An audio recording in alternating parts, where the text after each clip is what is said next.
There are cities that grow, and there are cities that endure. Quebec City endures, carved between cliffs and river, memory and motion. This is not just the capital of a province. It is the soul of French America, where stone remembers, and every street tells a story. The Algonquin called it Quebec, where the river narrows. Here, the St. Lawrence tightens its flow, as if pausing to breathe before carrying stories to the sea. In that narrowing, destiny found its way ashore. In 1608, Samuel de Champlain planted more than a flag. He planted a dream, a French heart beating on the edge of a new world. He called it Quebec. And from that moment, Europe and America would never be the same. They called it the Gibraltar of North America. Perched atop Cap Diamant, the Citadelle stands guard where sky meets river. For 4 centuries, it has watched over invaders, traders, and travelers alike. It is not only a fortress of stone, it's a fortress of spirit. Step inside the walls of Old Quebec, and you step into another century. French voices mingle with laughter, and cafés spill warmth into the cold air. This isn't a museum. It's a living dream. Here, the past breathes softly in the present. Winter here isn't endured. It's celebrated. The Carnival de Quebec turns frost into festival, ice into artistry. In this city, cold is not an obstacle. It's identity. When the snow falls, Quebec glows. Art in Quebec City is not just beauty. It's dialogue. From Algonquin stories painted in ochre, to the bold lines of Jean-Paul Lemieux, creativity here bridges centuries. Every brushstroke is a conversation between the old and the new.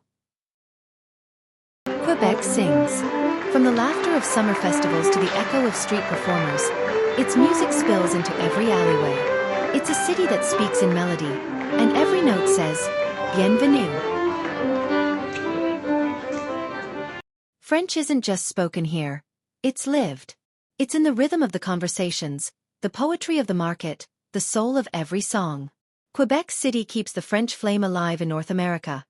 Proudly, passionately, and beautifully. At Montmorency Falls, nature shows its fierce grace. In winter, the water freezes into a cathedral of ice.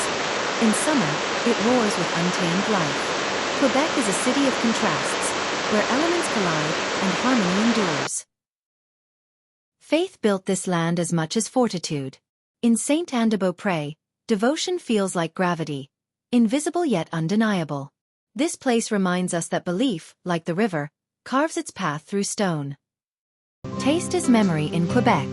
From maple syrup on snow to hearty poutine, food here is heritage on a plate. Each flavor tells a story of survival, celebration, and the sweetness of the North. Quebec City doesn't sleep. It transforms. When night falls, every street lamp seems to remember the stars of centuries past. This city glows with history and hospitality. Above the St. Lawrence, the Aquarium du Québec reveals the world beneath it.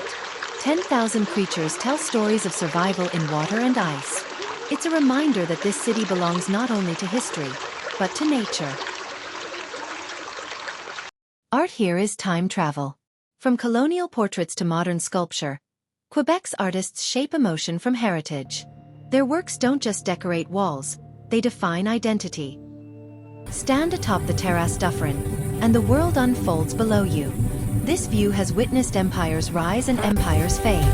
And yet, Quebec remains, elegant, eternal, defiant. Every winter, a hotel made of ice rises, and melts again with spring. It's beauty that dares to vanish.